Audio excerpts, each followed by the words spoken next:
The Sussexes stepped out at the UN General Assembly on Monday, where the Duke gave a speech to mark Nelson Mandela International Day. However, a protester with a sign asking why the pair were there stood outside the building. The woman's placard read, "Mandela spent 27 years behind bars in SA. Markle spent 18 months in castles and complained on TV during a pandemic. Why are they here?" Harry and Meghan held hands as they arrived for the Duke to address the UN. They ignored a US reporter's question about biographer Tom Bower's new royal book, which makes a series of bombshell claims. In his speech, the Duke warned of a global assault on democracy and freedom, as he spoke about the legacy of Nelson Mandela. Harry spoke of climate change, the COVID pandemic, weaponizing lies and disinformation, the war in Ukraine and abortion laws in the US.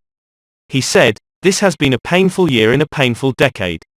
We're living through a pandemic that continues to ravage communities in every corner of the globe. Climate change wreaking havoc on our planet, with the most vulnerable suffering most of all.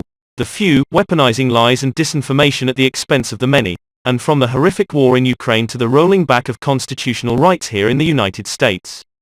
We are witnessing a global assault on democracy and freedom, the cause of Mandela's life."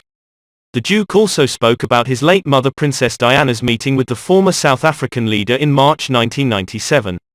He said, "On my wall, and in my heart every day, is an image of my mother and Mandela meeting in Cape Town in 1997.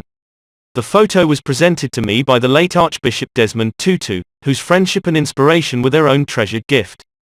My wife and I had the honor of introducing our 4-month-old son to him back in 2019.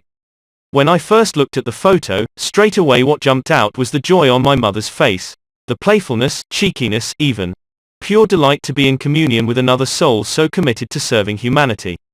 Then I looked at Mandela.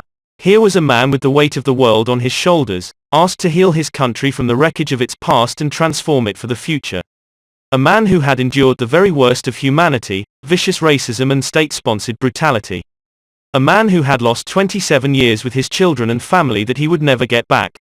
Harry said he has always found hope in Africa, a continent where he found peace and healing. He added, "It's where I felt closest to my mother and sought solace after she died, and where I knew I had found a soulmate in my wife."